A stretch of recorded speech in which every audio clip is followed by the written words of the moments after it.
Good evening, ladies and gentlemen. Welcome to this evening's show. We have a special guest joining us later, Ewan Morris from in Aberdeen, but that's going to be about 10:15, 10 to 10, somewhere around there. So we'll introduce him later.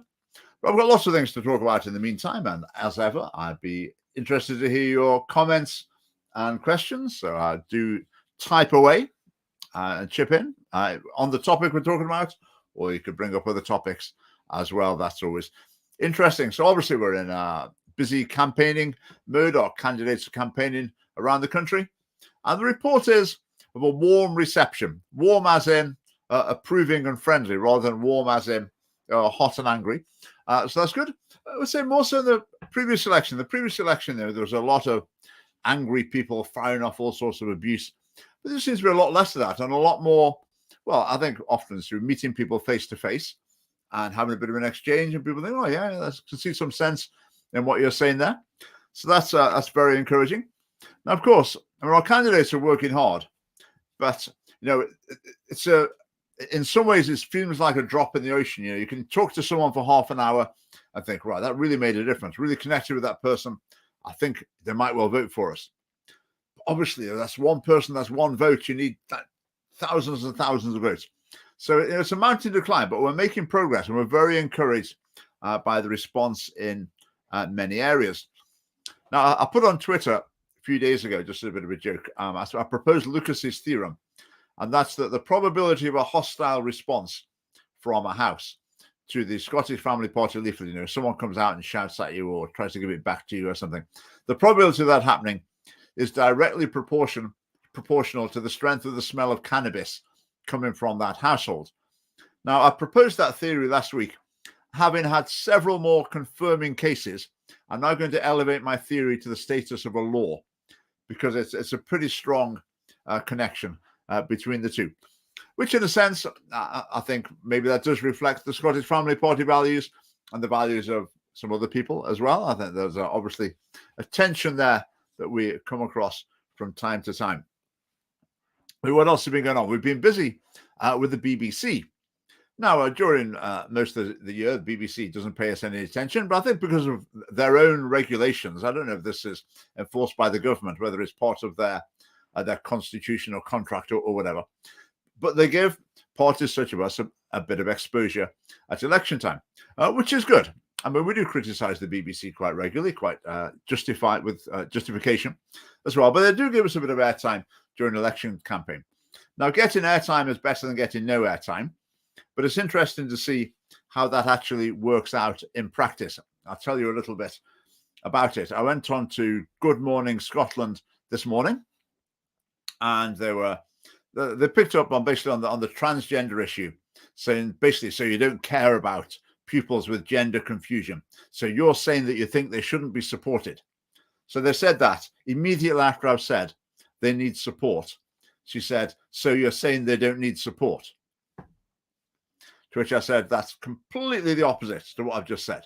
But that's the tone of the interview. They think they've caught you out. They think they're exposing your really evil, nasty policies when you're saying that you don't think telling children that changing gender is normal, natural, and healthy, you don't think that's a good message.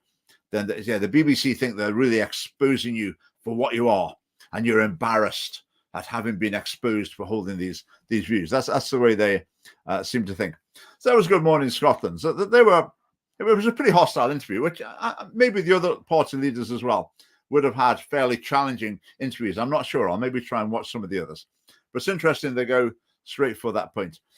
Now, also on, is it Reporting Scotland at 6:30 this evening? We had a slot that was filmed yesterday. And I spoke about a few things. It's quite interesting, actually. I'll make a video about this.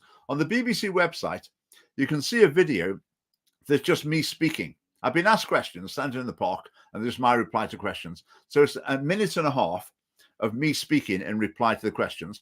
And I would say it gives a pretty good representation of what we're all about in the council elections. But then they took that raw material, edited it, added in their own content to make the section that went into the news report. And that was far less satisfactory, shall we say. I mean, in this council election, what are our two priorities? listening to local people and education. That's basically, what we're always saying. There are two priorities.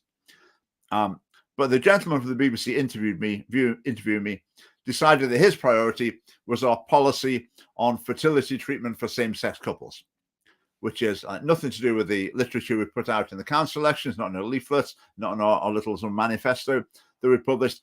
But again, the BBC think, we've got them on this. We're going to expose their nasty, evil policies and we'll embarrass them by showing people what they're really like. But I just tend to think, great, that's fine, because a lot of people watching that program, they will have never heard someone before say, basically, our priority is giving children what they need, which is a mother and father, ideally brought up by their own mum and dad, rather than giving adults what they want. And I hope when people hear that, they'll think, I've never heard that before. That actually sounds quite reasonable. So for all these opportunities, I mean, the BBC is, they're chronically biased. That's exactly what we expect. But we love being there, and we love the opportunity to speak to people. There's going to be another BBC interview coming up. I think I'm doing that tomorrow. I think STV have been in touch. The BBC Gaelic channel got in touch to ask us if we've got someone who could present our policies in Gaelic. I had to say that we hadn't got that. If there is, if you're out there, a family party member, and you'd be up for doing that, drop us an email and we will have a look. Right, so that was the BBC. Quick update on the other media. The Scottish newspapers, how much coverage have they given us? The Scotsman, 0. The Herald, 0. The Courier, 0. The Press and Journal, 0. The Daily Record, a hit piece, a really negative hit piece. And that's been it in the Scottish media. That's been that. Just going back to the BBC, though, I've been very pleased that in the clip on the news today, they said we're interviewing all of the leaders of the big, I think the wording was the bigger parties or the major parties or something. So I thought, right, we'll take that. That's pretty good. I mean, we're party number 7 in Scotland at the moment. Alba is party number 6, and then the other 5 parties are in the parliament. So our next target is to overtake Alba. We'll see how long that takes. I think Alba will basically more or less lose all of their representatives every time there's an election. In this election, there's a fair chance they will lose all of their councillors. I think they've got 12. I think they might lose them all. At the next Westminster election, they will lose their 2 MPs. So, and they're not on a great trajectory, really. That's not really a very encouraging picture for them in the medium term. So our target is to overtake them as soon as possible. Yeah, but as far as media coverage is concerned, apart from the BBC and maybe STV, I mean, virtually 0, apart from the odd hit piece. Right, what else has been in the news? I saw a bit of an obscure one. You might not have heard of this. I just heard this on the radio a few days ago. It was someone from, I think it was the manager of the Northern Ireland football team. I think the details don't matter. I think it was the Northern Ireland women's football team. And they'd lost, I think it was 5-1. And he'd said that what tends to happen in women's football is when a team concedes a goal, they tend to concede another one quite quickly afterwards. And he said that that's just statistically a fact about women's football. And his suggestion was that when a women's team goes a goal down, they tend to become a bit more discouraged, their heads go down, and then they concede another goal. And so it goes on. And he said the statistics back that up. Now, the BBC report on this, obviously, you can imagine what it was like. The question that they never even began to address, they weren't remotely interested in, was, is it true? Is it a fact that there is that difference between men's football and women's football? Now, to me, that would be the first thing you'd want to establish. Is this true or is it not? If it's true, then you can start talking about it. If it's not true, then you can just ignore it. So they didn't say anything about that. So I would assume it probably is true. I don't imagine this football manager's put this out of thin air. Now, I would say, of course, you could say that the women are less resilient, their heads go down and they become demotivated and discouraged. Another way of looking at it, you could say when a women's team scores, they're so elated and encouraged and the team spirit is boosted so much that they go and score another one. So you could play it as a positive as well. I don't know how you distinguish between those two. Anyway, you could look at it from that point of view as well. But the BBC, of course, what did their report say? Inevitably, they got some academic from some university or other coming along saying it's all to do with society. It's just to do with the way boys and girls are brought up differently, because it's their dogmatic belief, like in the blank slate. If if society was perfect, then men and women would be identical in their inclinations, their personality, their character, their priorities. They would be identical. And the only reason they're not is because of sexism and discrimination within society. Really bizarre. So taking something that could have been an interesting story to discuss, but their ideology has to overwhelm everything else, and they have to come to that conclusion. Right, on a similar theme, you've probably seen this thing. Some Conservative MPs said they thought that Angela Rayner of Labour was deliberately crossing and uncrossing her legs opposite Boris Johnson in the Houses of Parliament in order to distract him. Now, again, I would think the first question to ask about that is it true? I mean, it's not beyond the realms of possibility that someone might think of such a tactic, right? Is it true? I don't know. I assume she's denied it. Would you take that at face value? I don't know. I don't know much about Angela Rayner.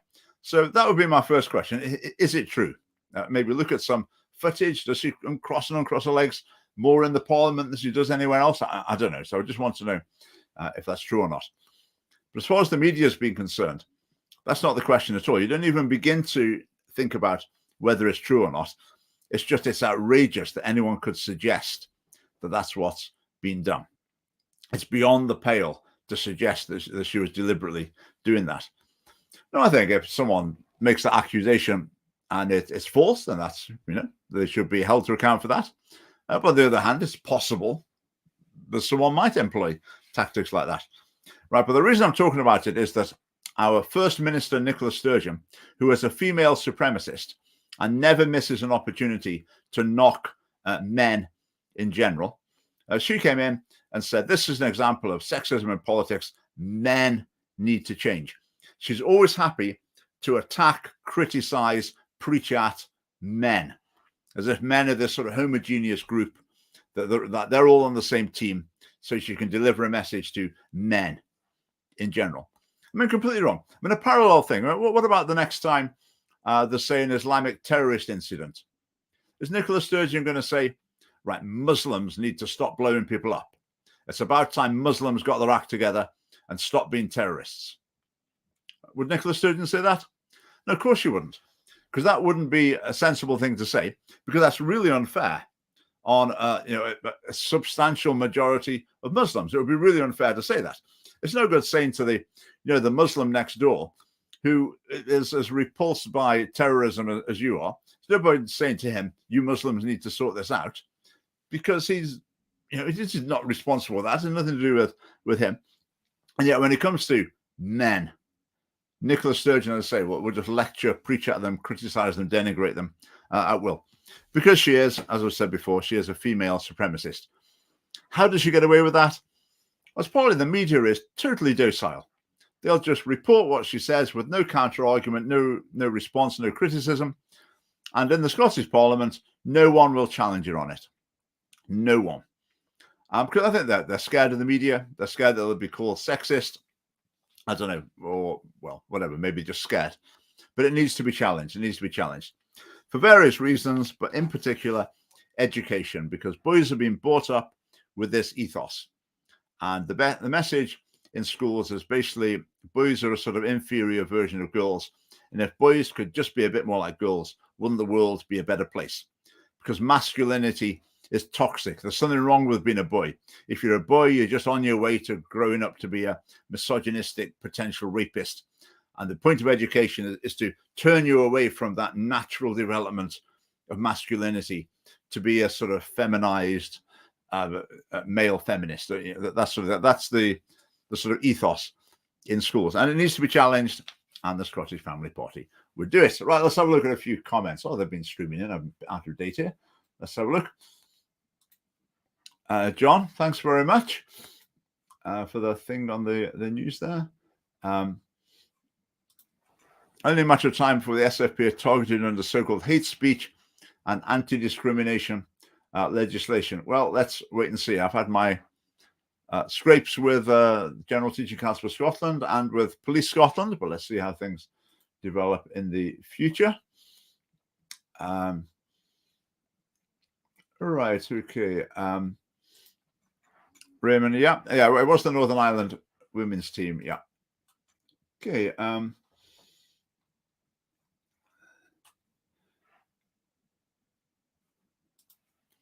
feminist who won't define what a woman is, a feminist who's never had children, a feminist LARPer. I don't know what a LARPer is, but there are interesting points. I mean, there are these divisions within feminism.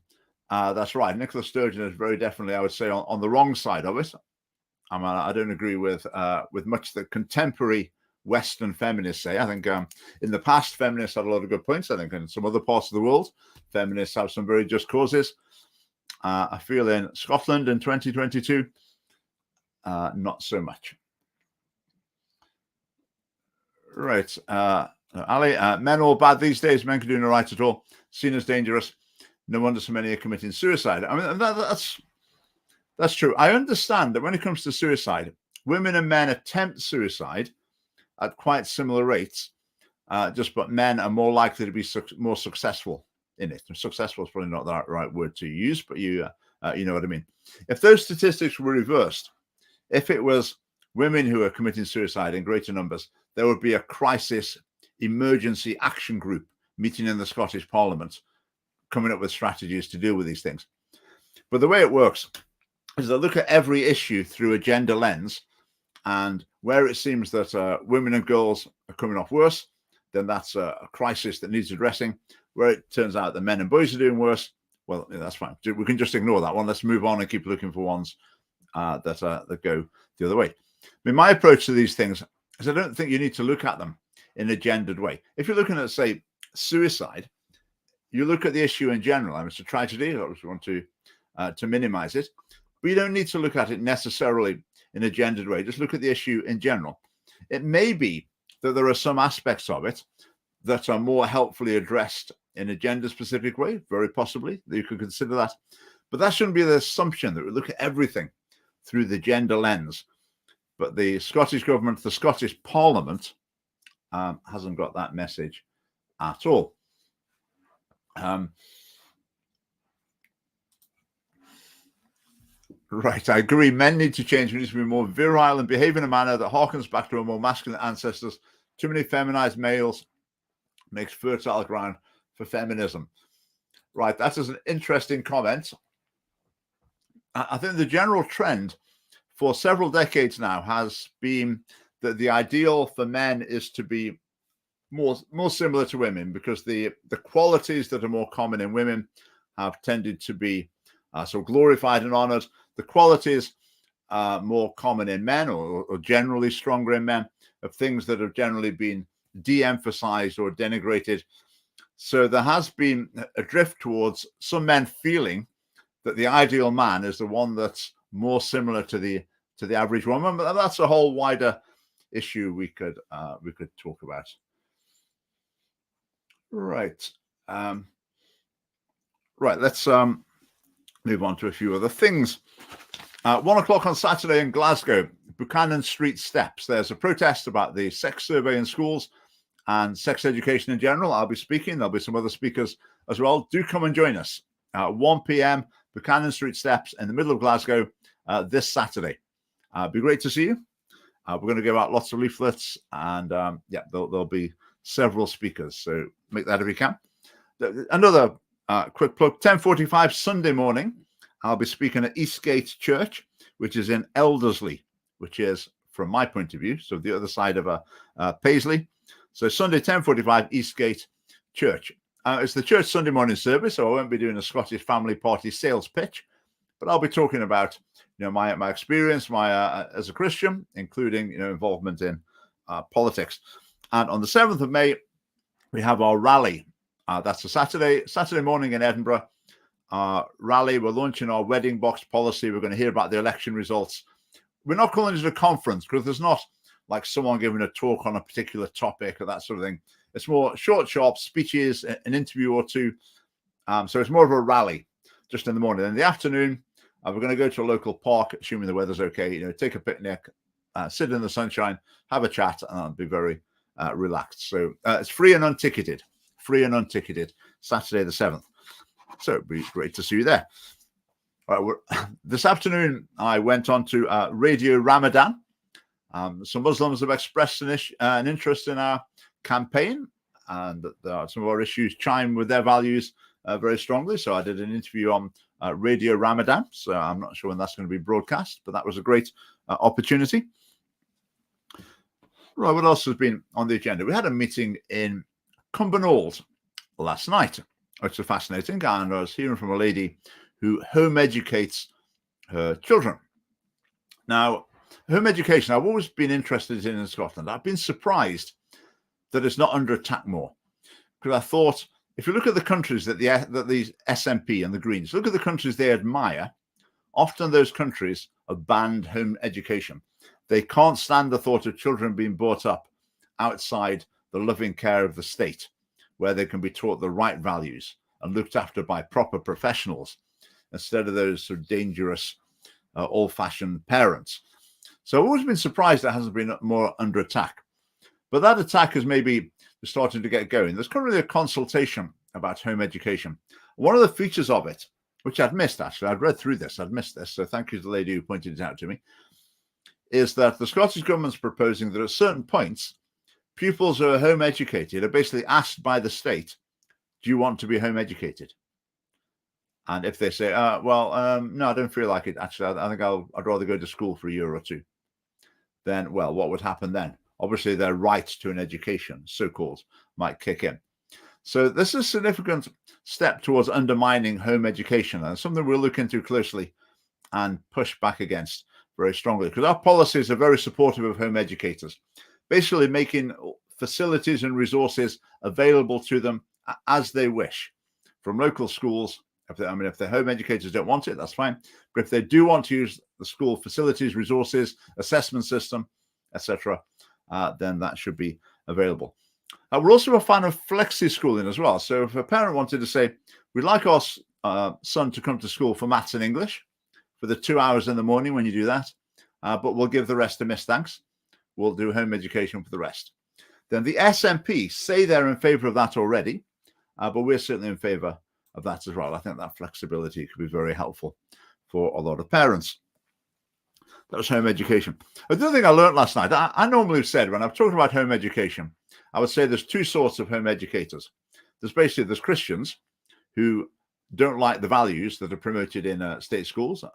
And there's also the sort of environmentalist, get back to nature, good life, sustainable lifestyle sort of people as well. So they were the two camps. And I always thought maybe the reason home education isn't under attack is that the Greens, for example, wouldn't want to upset the sustainability, good life, live off the land type home educators. So maybe that was protecting it. But the lady said to me last night, there's actually a third group as well that's very large and is growing quickly. I think home education in general is growing very quickly, judging by what I'm hearing. The other group is parents who feel that the local schools just cannot provide the education necessary for their children, maybe because of a special need or whatever, just for various factors. They would like to send their children to the local school. They don't have any great objection to the values of the local school. They just don't feel that it's competent to provide education for their children.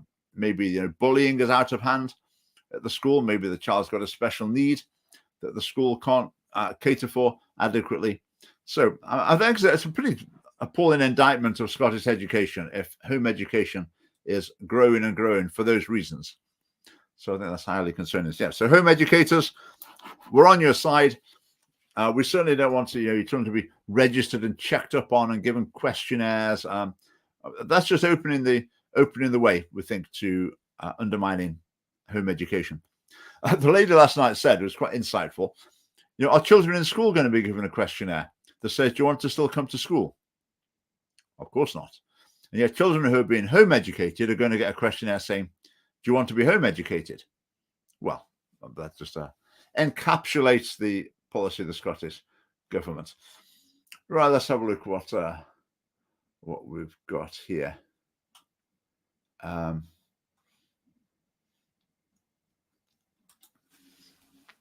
What's your thoughts on Inverclyde and the Shipyard? It's not an issue I follow closely, but I've seen little snippets about it. I mean, it does seem basically a festival of incompetence. Quite remarkable. So I haven't looked at it in huge detail, but it's something that makes you think, surely this didn't need to have got into this mess. And it just seemed like incompetence. But the sad thing is, I mean, these instances of incompetence, what dent do they make in the SNP vote? It seems to be very little. I can't quite explain why, but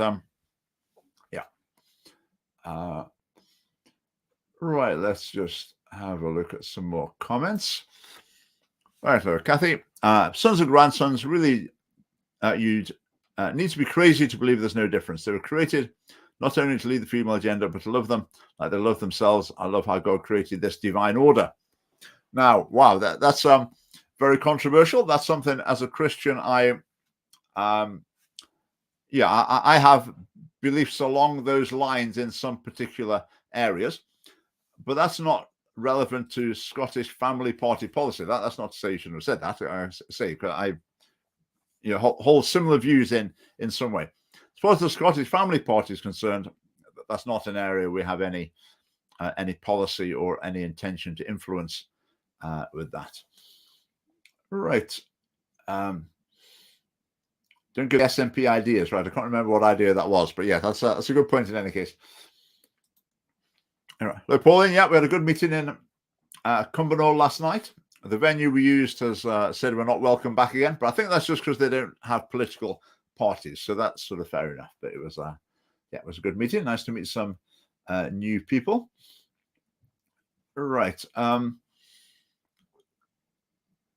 Right, Malcolm. Right, I actually blocked Malcolm at the beginning, but it seems like he's still managing to comment on one or other of the forums. So I don't quite know what he's saying. Right. Doesn't matter what race, religion, ethnicity people are. I say way too many, especially young men, are obsessed with Jews. Right. I would echo that. I mean, personally, I'm not one that tends to go for conspiracy theories. When you hear them, they'll often talk about the elite, the global elite, the billionaires who control everything.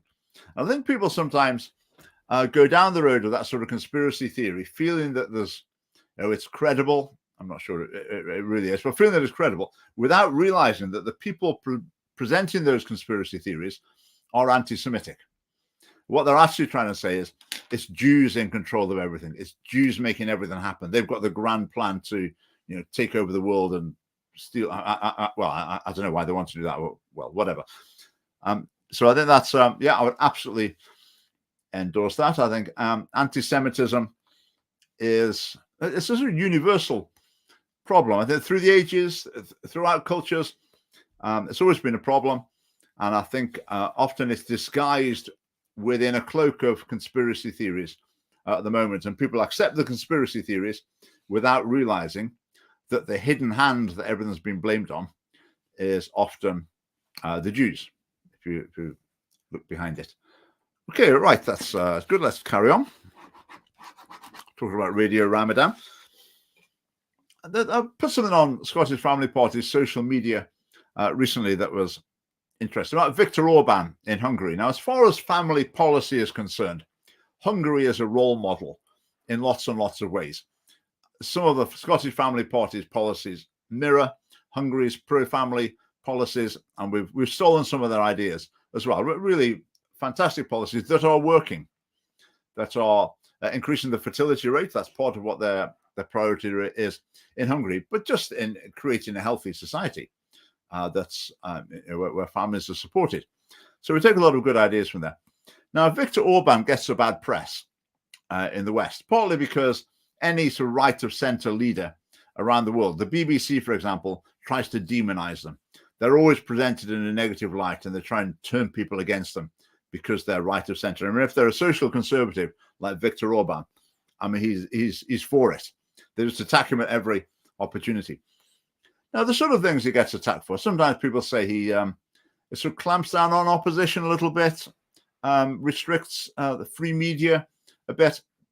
Are those charges true? To be honest, don't really know. I'm not really familiar with Hungarian affairs to be able to make a judgment on that. When it comes to the Russia-Ukraine issue, Viktor Orban's been criticised for Hungary's stance, which has been more neutral. I mean, he's condemned Russia's invasion of Ukraine, but he hasn't been like supplying weapons and really condemning strongly the way other countries have been. So some people have been critical of that. But I would say there, the really important thing to emphasize is that Viktor Orban's and Hungary's family policies are really good. Now, whether or not he turns out he's some sort of raving tyrant, whether or not that gets exposed in the future, in a sense, that doesn't mean he's wrong on these issues. It doesn't mean these family issues are not good policies, because we believe that they are. I mean, to be honest, I think a lot of the mud that's slung at him is probably unfair, because I know what sort of figure he is, and I know the way the media works. He's the sort of person they would try to undermine and mock and demonize. Now, the other one, of course, is Vladimir Putin.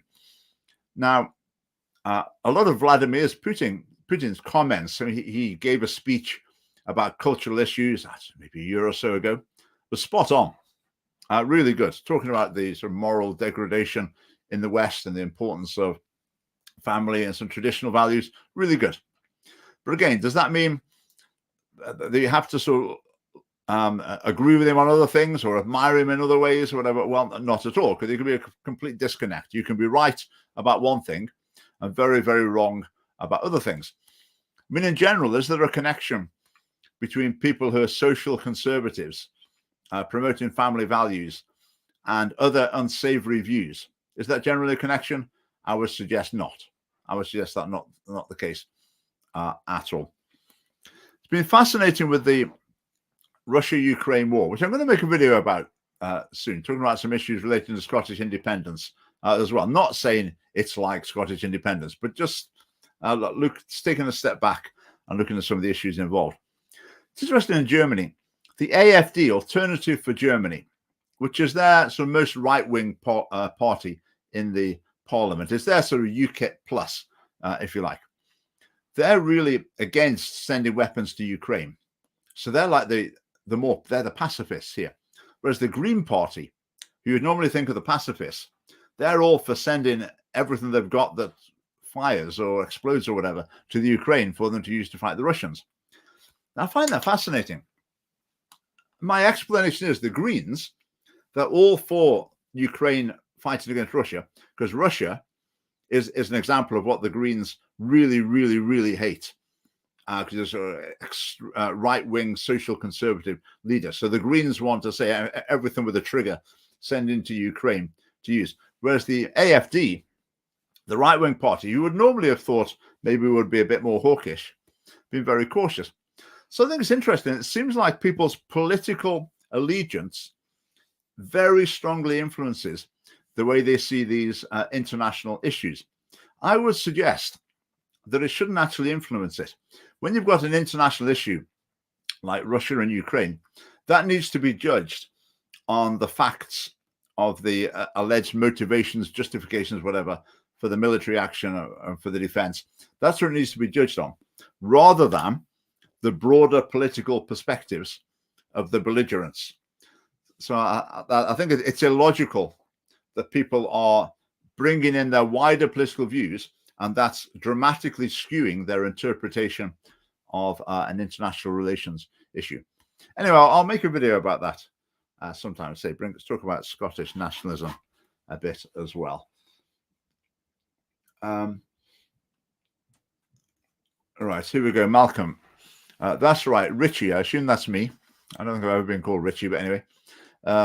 Is a big coward, sidesteps the matter of the JQ, by which he means the Jewish question, because they don't have, to properly address the problem. Right, that's because there's not a problem.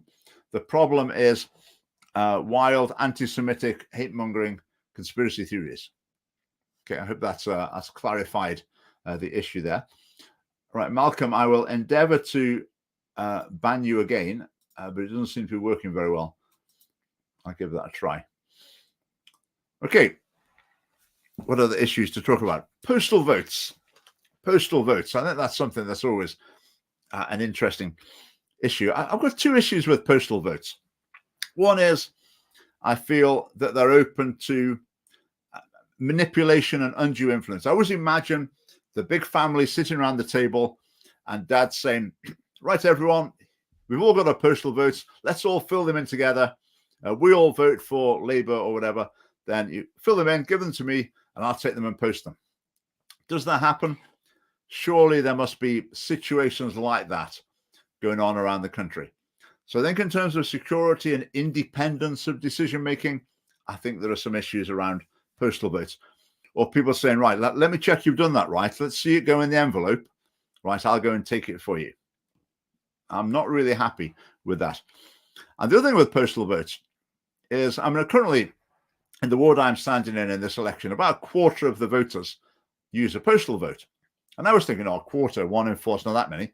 But then I thought, well, hang on, only about just over 50% of people vote. So it's actually about half of the people who vote. And those postal votes have been returned in very large numbers already. So just as the election campaign is warming up, just as we're getting our time on the BBC, almost half the voters have maybe already voted in some places. Now, I think that's a problem because political parties and the media, they plan an election campaign culminating on the election date. So parties might decide when to spend their advertising money. They might think, oh, this is too soon. People will forget. If we spend it now, that's about right. But people are voting, weeks before the election. So I think that is an issue that needs to be addressed. Now, with postal votes, I think we need to be cautious not to jump on the bandwagon of basically whenever you don't get the election result that you want, you claim that there's fraud. I think that's not a healthy road to go down at all. With postal votes, I do think there's an issue that needs to be looked at. I also think it's bizarre that you can turn up at the polling station with no paperwork at all and vote. I just think that is utterly bizarre. I was talking to someone from Northern Ireland earlier on today. They were saying in Northern Ireland, you have to take photo ID with you to vote. To me, that just seems absolutely common sense. I think that needs to happen. Again, I'm not suggesting there's like fraud on a huge scale going on, but to have such a lax system for something so important seems bizarre to me.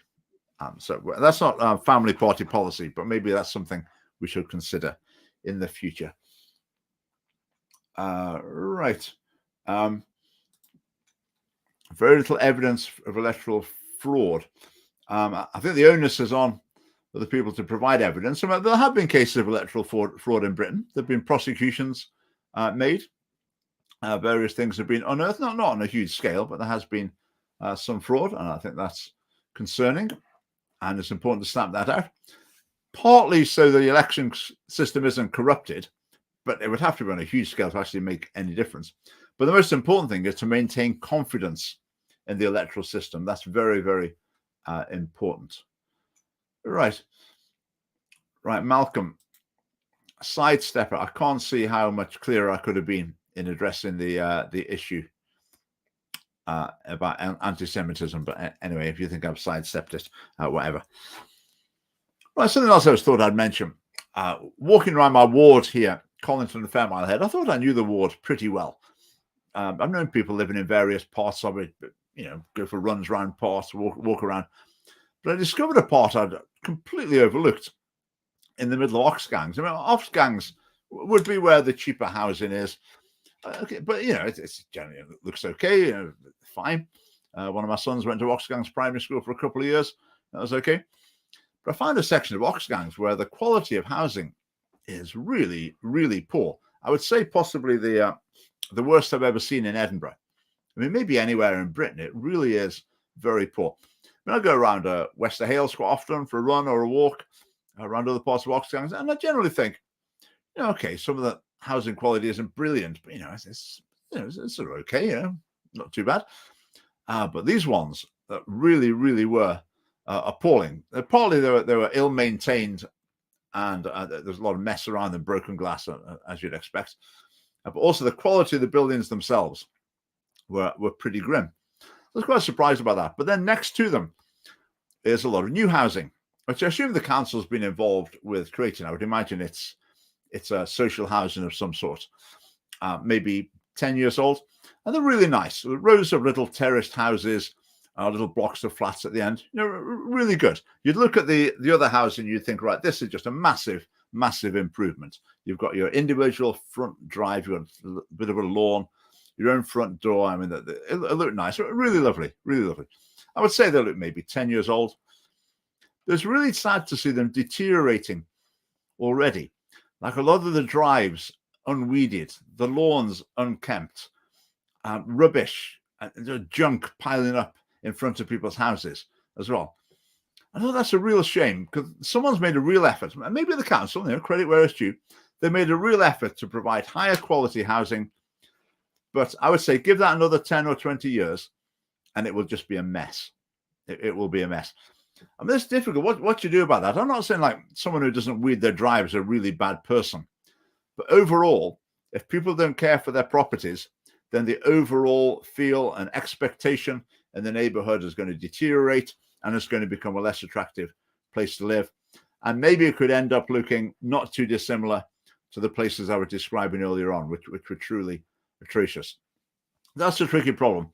Now, those houses, I guess maybe on the rented housing associations, maybe where people own their own home, they take better care of it. I think that probably in general would tend to be true. And Scottish Family Party policy is to try and encourage or enable home ownership. We think that's a really valuable part of building up financial stability.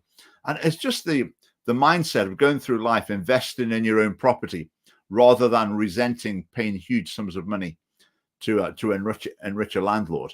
I think it's just a much healthier path through life, much more positive path through life. So that's something we want to encourage.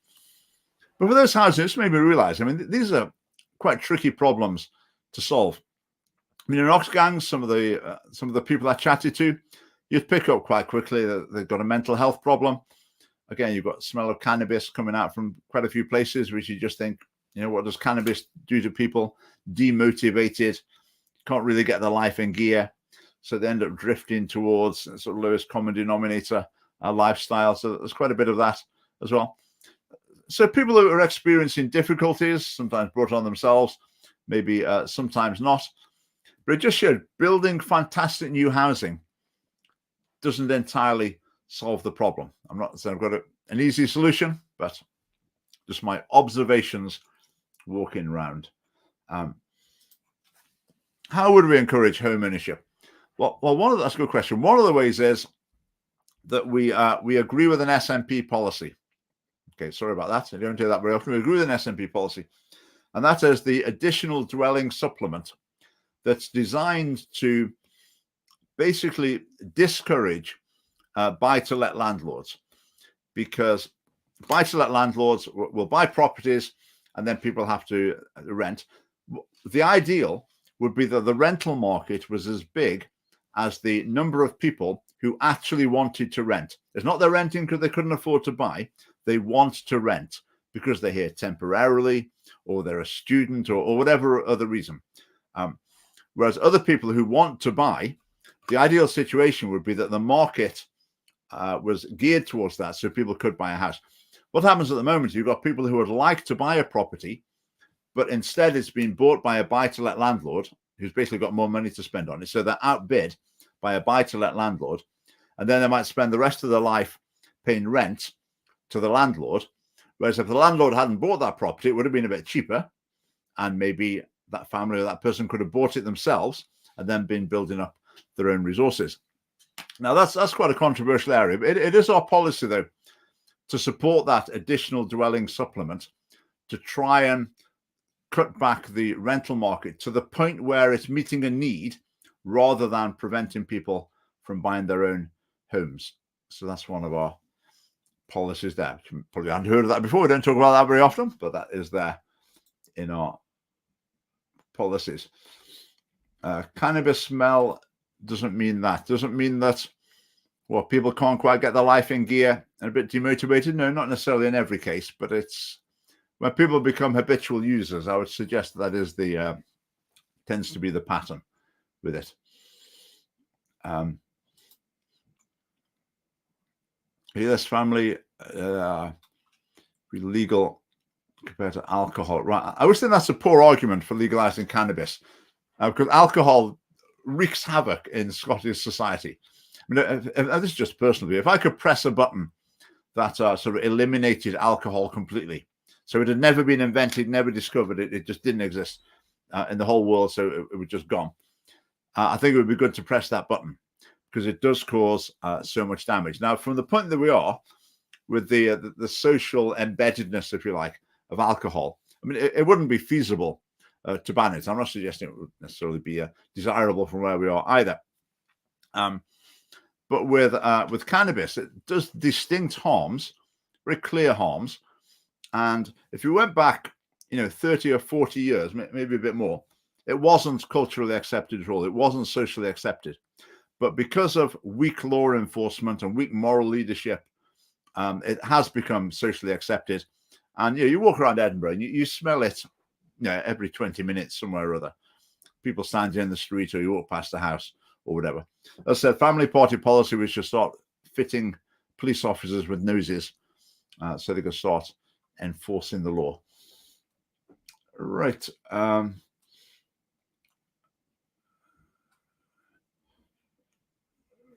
Right. Malcolm, we really need to find a better way of blocking you. I'll look into how to do that, but it's really not welcome. Right, what else on my list? Oh, Twitter. Elon Musk bought Twitter. And that's interesting, isn't it? He said he's going to promote free speech on the platform, which I think is good news, because I think for a long time Twitter has been chronically politically biased, openly even. And it's interesting. I've heard a few people saying they feel like something's changed already with Twitter. They feel like restrictions have been removed from their account or whatever. Now, I would say over the last couple of weeks, I've noticed with the Scottish Family Party Twitter account, we've broken through what seemed to be the glass ceiling. We just kept bouncing off about 2,200 or whatever, and we'd go up to it, come down, up, down, up, down, up, down. And it really did seem like there was a lid on our Twitter following. But just in the last couple of weeks, it seems like that's gone. We've gone through that. I don't had a massive surge of growth, but it's gone through what for a long time, for maybe even a couple of years, it seemed like an absolute limit on our Twitter following. So maybe, just maybe, there's already changes afoot at Twitter, which is good news. Now, in terms of free speech on Twitter, should it be absolutely open for people to say whatever they like? I would suggest probably not. I've sometimes been to these sort of free speech alternatives like Gab and this sort of thing. And to be honest, a lot of the material there was just appalling. And it would make me think, I just don't want to be there. I don't want to be coming across this. I mean, Malcolm McKenzie. I mean, we're full of Malcolm McKenzies. And you just don't want to be coming across that sort of thing, much worse as well. So I suggest with Twitter, they still need to try to moderate genuinely like aggressive, threatening content in some ways. They still need to do that and try and maintain some sort of civility in debate. But what they need to cut out is censoring people just because they have the wrong views. Because that's the problem with Twitter at the moment. It's not so much that it censors people because they're abusive. The problem is they can't tell the difference between abusive and having basically like a socially conservative opinion. So I'm pretty optimistic that Twitter is going to become a better place overall, which doesn't mean I think it would be great if you can have every sort of nasty piece of work mouthing off their sort of obnoxious views on anything and everything on it. But I think there will be change for the better on Twitter. Right, that brings us up to 10 to 10, and I'm going to bring on our special guest. Our special guest is a Scottish Family Party member from Aberdeen, or up around Aberdeen, Ewan Morris, who is a young man who is going to speak to us a little bit about the Smp Manifesto. He's had a look through it, so I don't know what he's going to pick out from it, but welcome to Ewan. Well, cheers for having me, Richard. Yeah, I've done what nobody wants to do, and I've read the Smp Manifesto. And yeah, just deserve a medal. I wish. Tell us about it.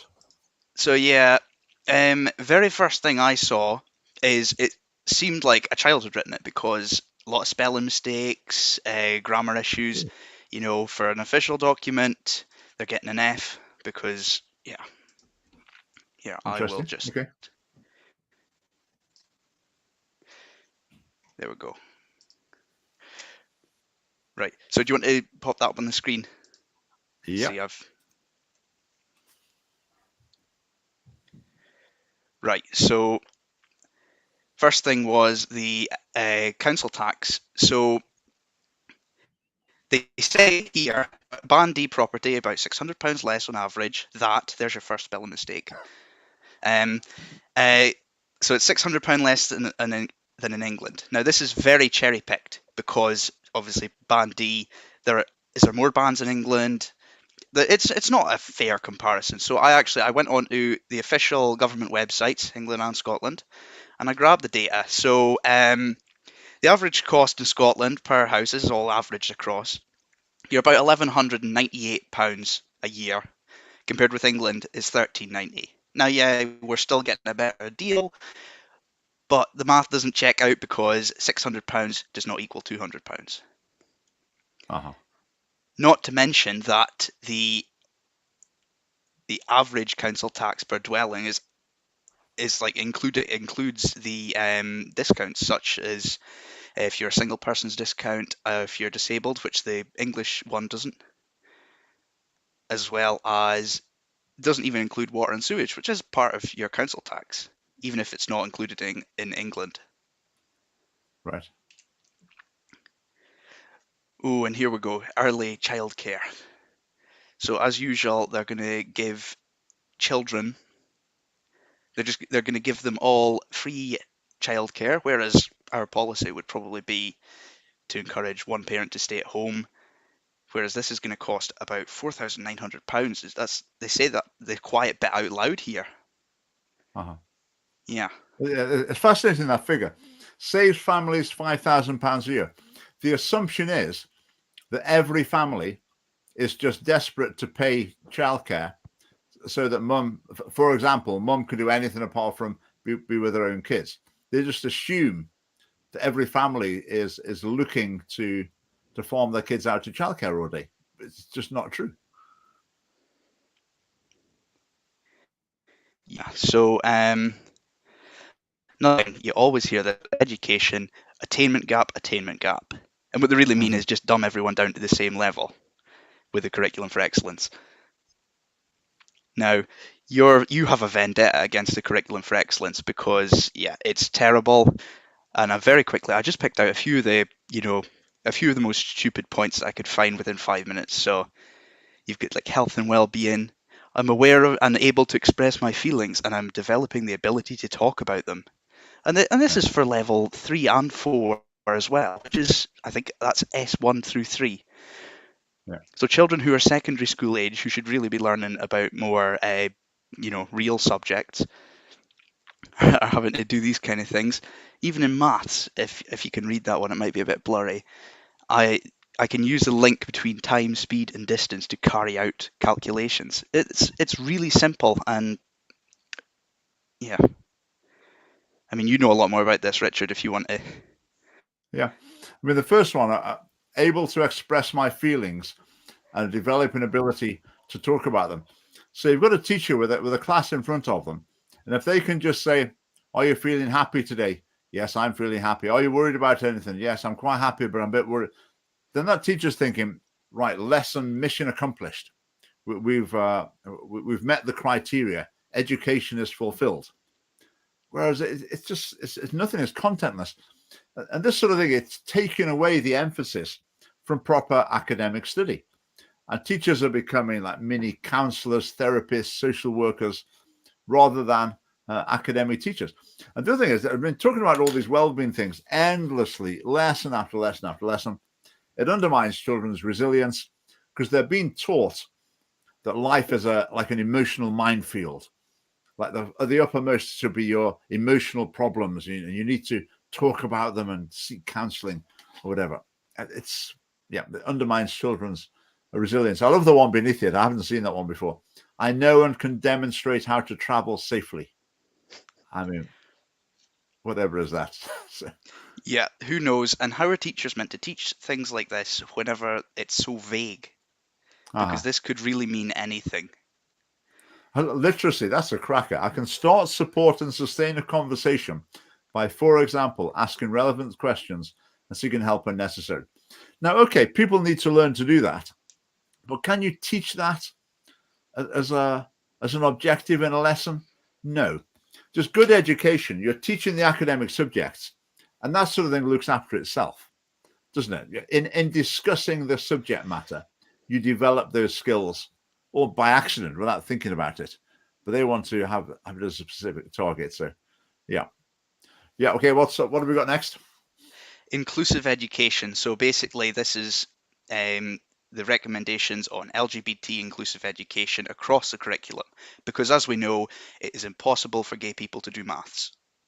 Yeah, it seems like this is a real push on inclusive, because I didn't realize that sexuality meant that you struggled in other subjects. I don't see how this is important. Yeah, I mean, this policy has been implemented for years now with the backing of all the other parties, including the Conservatives. Everyone needs to remember that. But they've produced resources where, maths questions find the area of this rainbow flag. And what they're thinking is they want to make it so the parents can't withdraw children from LGBT sort of indoctrination, basically. So if it's in every subject at every stage, it can't be avoided. They call it world leading, by which they mean most extreme in the world, most unbalanced and extreme in the whole world. And that's what we've got. Thanks to the Conservative Party, who are entirely supportive of this policy. And this paragraph that's right underneath it is another worrying one. So they're going to work with high quality anti-race education, and to track the progress, they're going to improve reporting and publication of data on racist incidents in schools. So basically, they're going to have a reporting helpline for kids to phone up the government and tell them about all the big bad racists in their school, and some definitely going to get fired for that. Yeah, but this sort of thing, what will happen is you'll have, two boys will fall out in the playground, and they'll be calling each other all sorts, or trying to knock chunks out of each other, and just saying the most horrible things they can possibly think of to each other. But one of them might come out with something that's racist, and he'll be absolutely hammered for that. But the other one, it'll be a restorative conversation.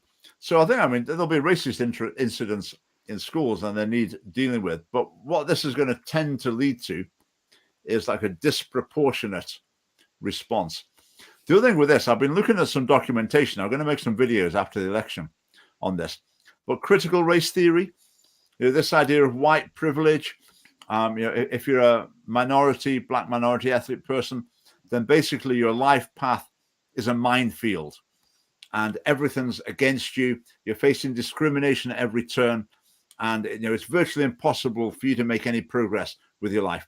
Whereas the white people, they just have the red carpet laid out for them, and their life's really easy, and everything works out fine. So whatever a white person achieves, they probably didn't really deserve it.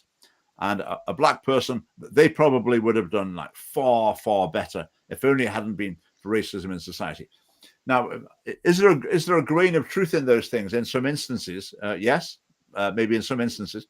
But to be presenting those as generalities is so harmful, so destructive. It's like in saying to people, everyone's against you, and you've got no chance, really, because this society is so hostile to you. I mean, what sort of a message is that to give to young people? But yeah, more to come on that maybe after the election. So what else have we got? Here's one: music and arts education. So they're going to provide funding to remove charges for music tuition. Now, the word tuition, that's like one-on-one lessons. That's like if you've got maths tuition outside of school, it would be, one-on-one, learning how to do the subject better.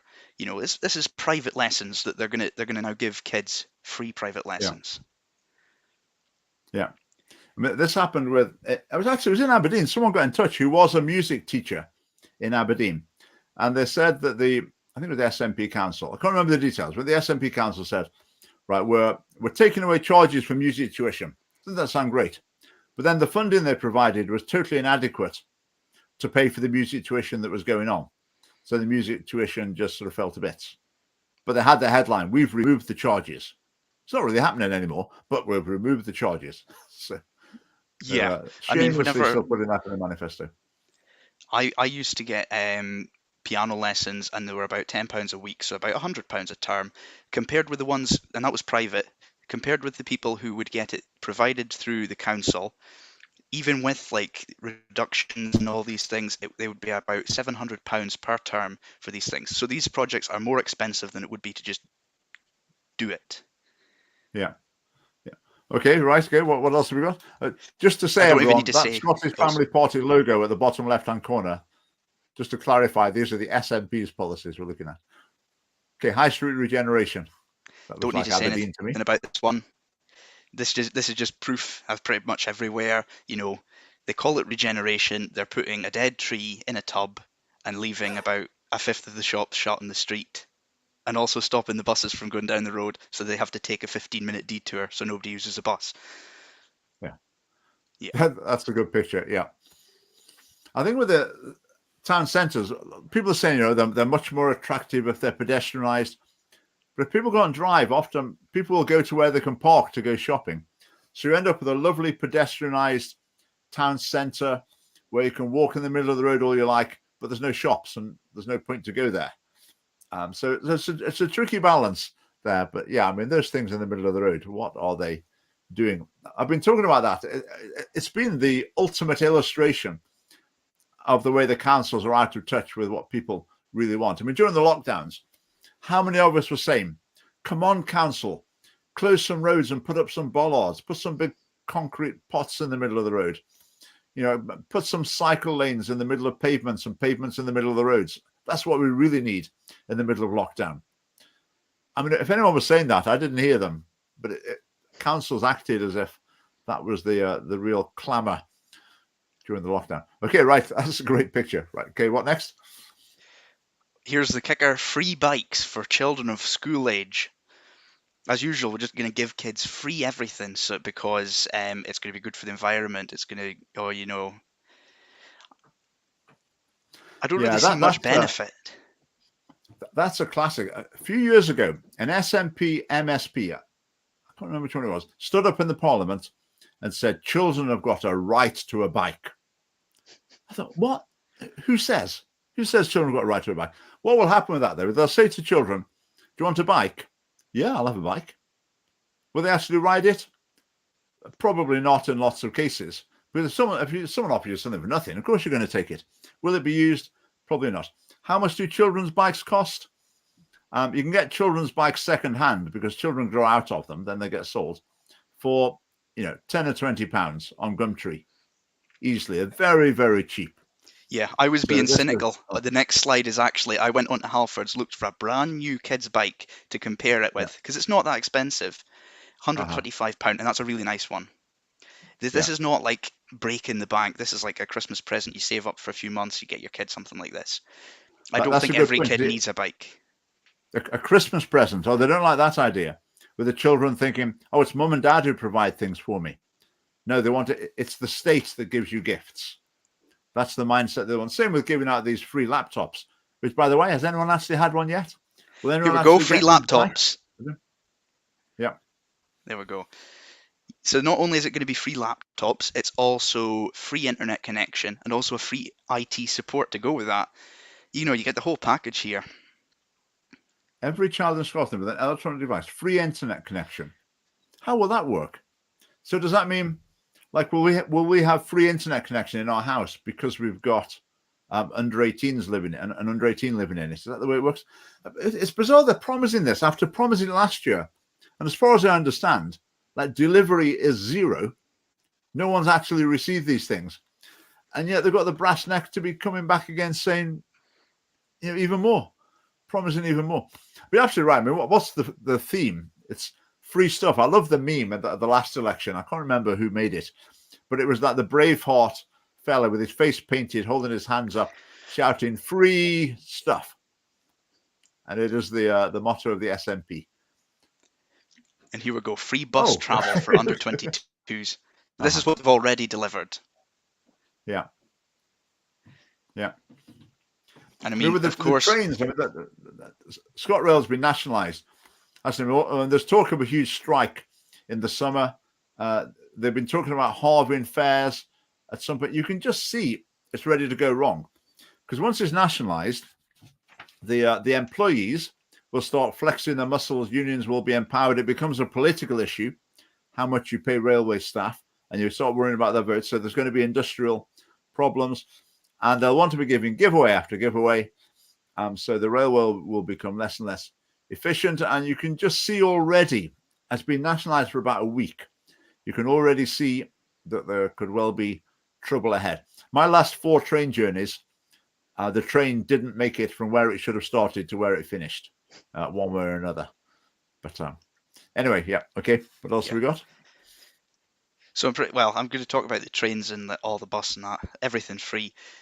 The trains, now that they're nationalised, they're going to go the way of Calmac ferries because they're going to be overpriced and they're going to be ancient fleet. I think Calmac with the ferries, it's actually paid out of the public purse for ferries for people who live in the islands. And the fleet will take about 80 years to replace, whereas it should take 15 years. It should be replaced every 15 years. And that's just to show the SNP they couldn't run a bath if you let them. Okay, what do we go next? Climate change, decarbonisation. Now, obviously, it's a very nice gesture, but when they say decarbonise, this is a story that I read a while ago. Up in Braemar, in the middle of the Highlands, the council, to meet their climate targets, have been ripping out fireplaces from people's houses. And this is a place where, when Storm Arwen hit, the power was off for about a week, which meant that they had no heating, no water, no gas, nothing. And they had to survive off the fireplaces. And yet the council wants to rip these away. Not only that, look at what temperature it was in February. I think that was 2020. It was minus 23 degrees. And you're going to leave these people without any heat. So what are they doing? So they're taking out gas fires? No, they're taking out the open fires. Open fires, right, okay. When the power goes off, and they're going to replace them with these heat pumps. And the heat pump can't run if there's no electric. Right, okay. So it's a very nice gesture to say, oh, we're going to decarbonize everything. But they should really take a common sense look at everything, because there's some places where it's not really feasible. So this is to council housing. So they're just changing this whether people want it changing or not. They're just going and taking out. Yeah, they're going in and they're forcing them to change it. So. Right. Yeah. Okay. So here's a recap of all our free things. That was one I skipped over, the free subject supplies. So for kids who are doing subjects in school, such as music, home economics, technical, usually there'd be a surcharge of like £30. Yeah. Well, for home economics, you need to pay for your ingredients and all the equipment and that. Same with technical subjects. The SNP want to get rid of that. They also want to give away free instruments for music lessons.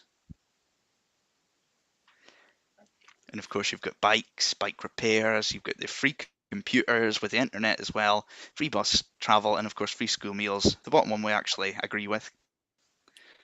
I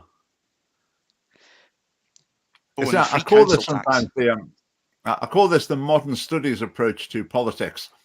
Because did you ever do modern studies at school? Whenever I was at the school, yeah, I did it for a very short time. Right, because from what I can see in the syllabus, what they learn about politics is that there's one of the modules, in any case, there's a problem called inequality, and you learn about the government's ways of tackling inequality, which basically amounts to you learn about government's way of giving money to people or giving things to people. There's no learning about the economy or how to sustain an economy or the effects of increasing tax, about where the money comes from. There's nothing about that at all in the syllabus. All that's in the syllabus is comparing different ways of giving things to people. And that's what you learn about in modern studies. And you hear MSPs saying, the reason I came into politics, I was so inspired by studying modern studies at school. And I think, yeah, you can see the effect it has. In a sense, that's good preparation for being in the Scottish Parliament, where in a lot of ways they don't need to worry about the economy too much. That's sort of a reserved issue, but they can just think about how to give things away to people. Okay, what's next? Yeah. So I think that pretty much wraps this up. So obviously, who's going to end up paying for it? It is going to be you. You're going to be paying for all our free stuff, and by our, I mean us young people. Young people, I use that term lightly. You know, you pay for the free buses, which I take I take the liberty of using very often. Actually, that's yeah. I waste a lot of public money on that. To be fair, I'm a taxpayer as well, so. Just to clarify that, I would say to young people, who's going to pay for it? Well, you are. When you're Eventually, older. they're going to be, well, when the pension pot dries up because we've been using the money to pay for all the free stuff, young people are going to be the ones to suffer because there won't be anything left for them. I was speaking to a school group once, years ago in a hustings, and I said to them, all this money's been spent, the government's going further and further into debt. So when you pay your taxes in 20 years' time, a substantial part of that, you won't be able to decide how that's spent because it's been spent now without your consent, without any of your input, and you're just going to have to pay the bill for it in terms of debt interest in the future. So in other words, we're spending your taxes, your future taxes, we're spending them now without your consent. And all the school pupils, well, the ones who said anything, one boy in particular put his hand up and said, yep, that's fine by me. You spend away. I don't mind if my taxes just have to go towards like repaying the debt or paying the interest on the debt that's been incurred by a previous generation, which I thought was quite a bizarre view. I'd imagine he might reflect on that and change his mind. Scottish Family Party policy is that government borrowing should really be reserved for times of crisis, of which there have been several recently. Let me just be clear about that. But in the longer term, we should be aiming for a situation where the books are balanced. But the assumption of the other parties is that you don't need to do that. You can just overspend, borrow as much as you can at every opportunity, and just pass the problems down the line. That's future generations' problem. We don't need to worry about that. We just need to get elected this year. Someone else can worry about picking up the pieces in the future. Right, Ewan, much appreciated. I say you deserve a medal for plodding through the Smp Manifesto. Yeah.